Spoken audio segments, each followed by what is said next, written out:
Little Red Riding Hood.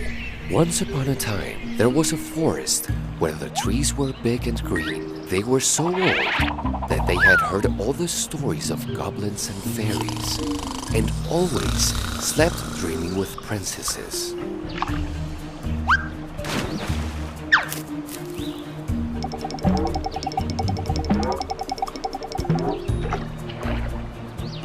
It was the forest where, in a hidden place, almost secret, a mother and her little girl lived.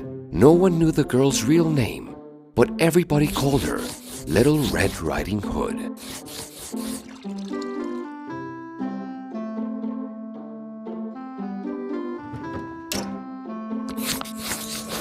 Mother, there are so many people calling me Little Red Riding Hood that I can't even remember my own name. Oh, darling, when you were a baby, I always put on you a red hood that your grandmother gave you. You looked so beautiful.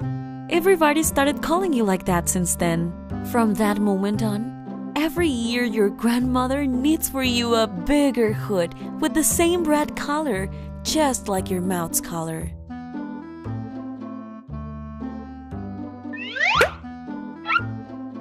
The last time I was at my grandmother's, she told me that my new hood was almost ready.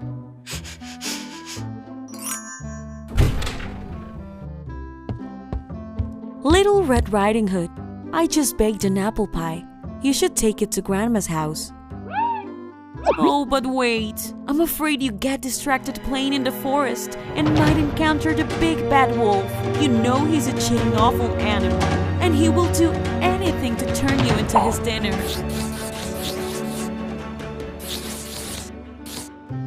Little Red Riding Hood was a very beautiful but stubborn girl, so she didn't take seriously her mother's advice. Don't be afraid, Mom. I know the way, and I'll go by the path that the hunter watches, where the wolf doesn't dare to pass. That way, I'll be always safe. Are you sure? Oh, my girl, just remember that you should never play with the wolf. But Little Red Riding Hood had other plans. She wanted to explore the forest. She said goodbye to her mother, and she left carrying a basket with the delicious pie. The mother didn't see what the trees saw. If she had, she would have ran behind the girl to keep her safe. In the forest, there was a great pine tree so old he hadn't sung his birthday for 1,000 years. He slowly whispered to a little pine tree. Little Pine, there goes Little Red Riding Hood disobeying her mother. Ha! Look how she goes into the forest by the path that isn't watched by the hunter. But Old Pine, that part of the forest is very dangerous. There in the deep lives the big bad wolf, and they say he hasn't ate in months. What do we do, Little Pine? I got it! Let's move our branches with all of our strength so that Little Red Riding Hood listens and hopefully stops. We can try, but I can assure you that people never listen to any advice from trees.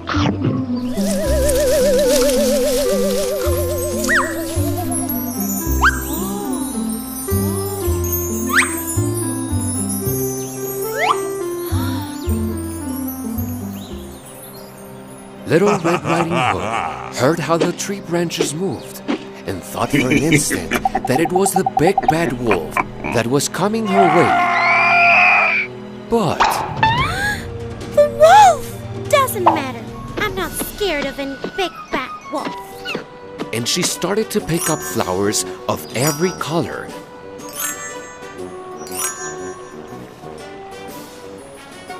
To decorate the basket she was taking to her grandmother.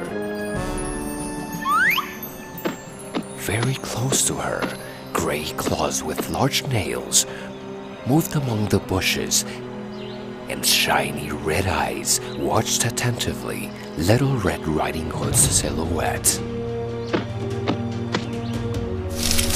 Minutes later, the inevitable happened. Little Red Riding Hood and the big bad wolf met face to face. Hi, Little Red Riding Hood.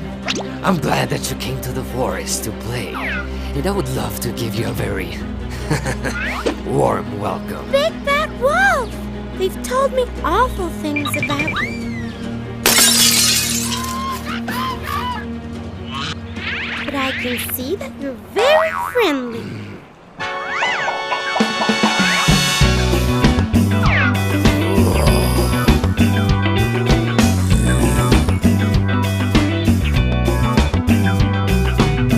They call me Big Bad Wolf. I'm that bad guy of the story.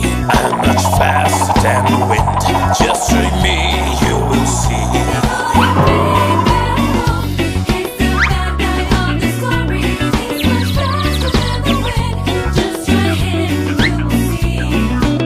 Now I'm getting wolf goosebumps, and I'm drooling on the floor. When I'm thinking that back then, it's this little girl I'm seeing. When I look into the mirror, I'm so proud of what I see. Such a frightened big bad wolf. That is what I love to be.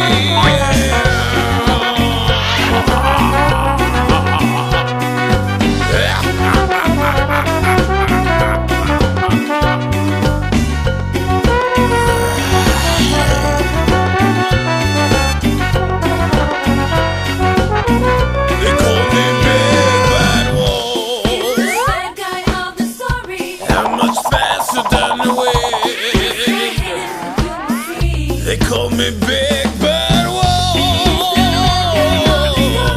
I'm much faster than the wind. When I look into the mirror, I'm so proud of what I see. Such a frightened Big Bad Wolf. That is what I love to be. There goes Little Riding Hood, so British and so tasty. Doesn't know she's my dinner, and it's time for me to eat her. Come with me, Little Red Riding Hood. I'll show you how nice I can be if you accept to be my guest. It would be wonderful, Mr. Wolf. But I have to take this pie to my grandmother's and...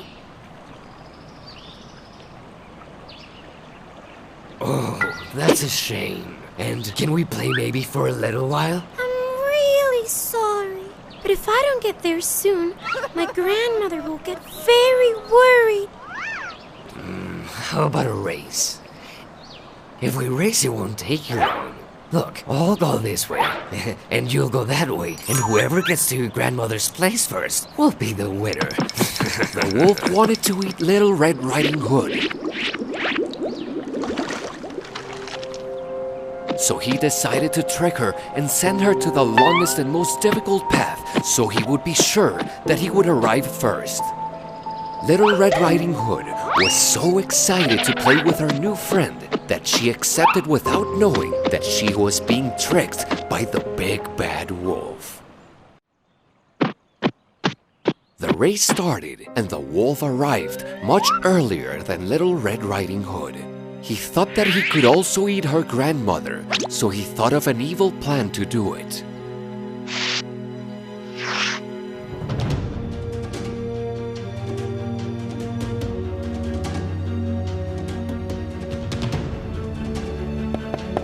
Grandmother! Grandmother! The cheater called, faking his voice so it would seem like Little Red Riding Hood's voice.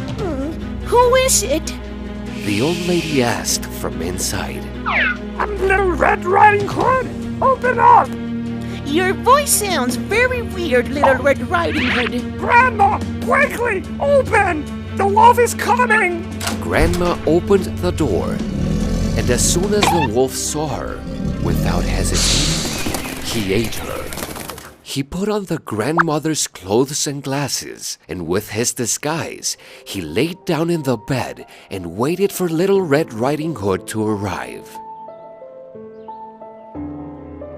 The old pine, with his amazing height, saw from above what was happening, and the little pine, since he couldn't help Little Red Riding Hood, cried. Old Pine, we have to do something. We have to help her, please. I have an idea, Little Pine. We are going to move our branches, all of us, all the trees of the forest at the same time. Maybe that way the hunter will know what's happening at Grandma's house. Yes, yes, it has to work. Meanwhile, Little Red Riding Hood arrived at her grandma's filled with joy to tell her that she had won a race against the big bad wolf. She was so proud and enthusiastic that she didn't notice that the wolf was on her bed disguised as her grandma. Grandma, I just won a race against the big bad wolf. I found him in the forest and... Grandma, why do you have such big eyes?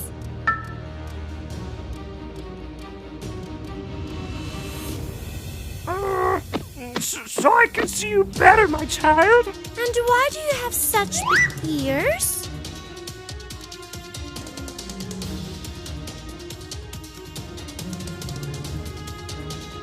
So I can hear you better. Yes, but why do you have such a big nose? So I can smell you better. And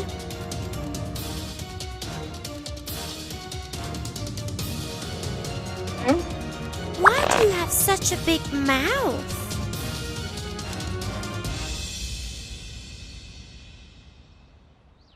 So I can eat you better.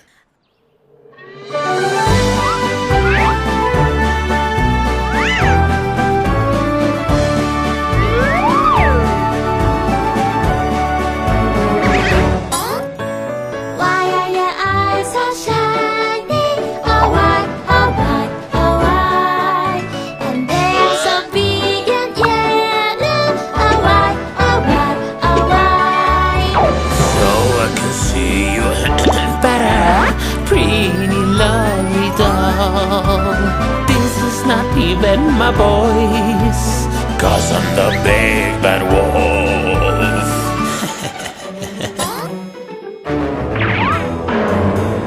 Why is your nose so pointy? Oh why, oh why, oh why?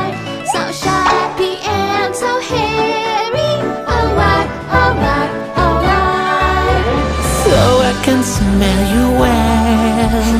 Your perfume I desire. Crazy for your smell, 'cause I'm the big bad wolf.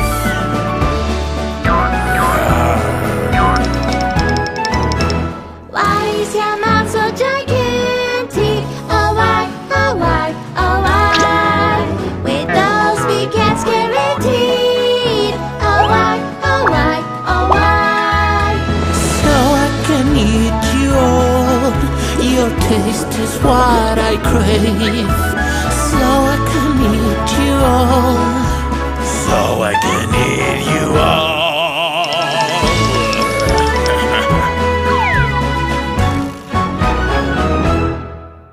So I can eat you better. Said the wolf, jumping out of bed, taking off the disguise and showing his sharp teeth.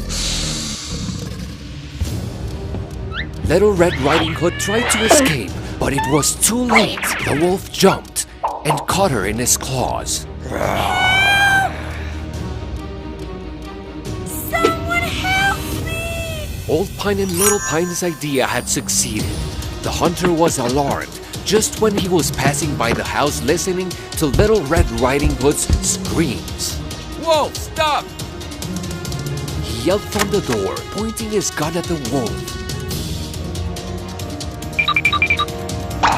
The wolf got so scared that his eyes went blank and his hands came to the ground while opening his big mouth, letting the scared grandmother out. Without thinking about it, the hunter grabbed the wolf by his ears and pushed him out of the house with all his strength. The wolf ran through the forest and was never heard from again. Little Red Riding Hood returned home with her grandmother, and the hunter, Old Pine, Little Pine, and all the trees and animals of the forest heard her sing this song.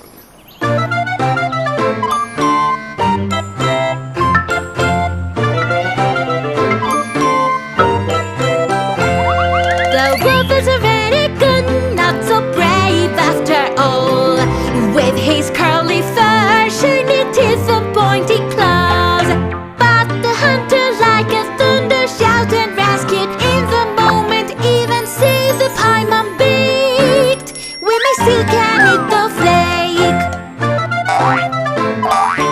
Now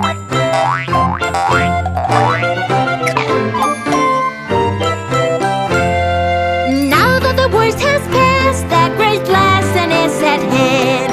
Always hear your mother, 'cause they want the best for you. With the wolf, no games, no more. In his tricks, I'll never fall. What if no hunter save us? Now the story would be told. What if no hunter save us? Now the story would be told.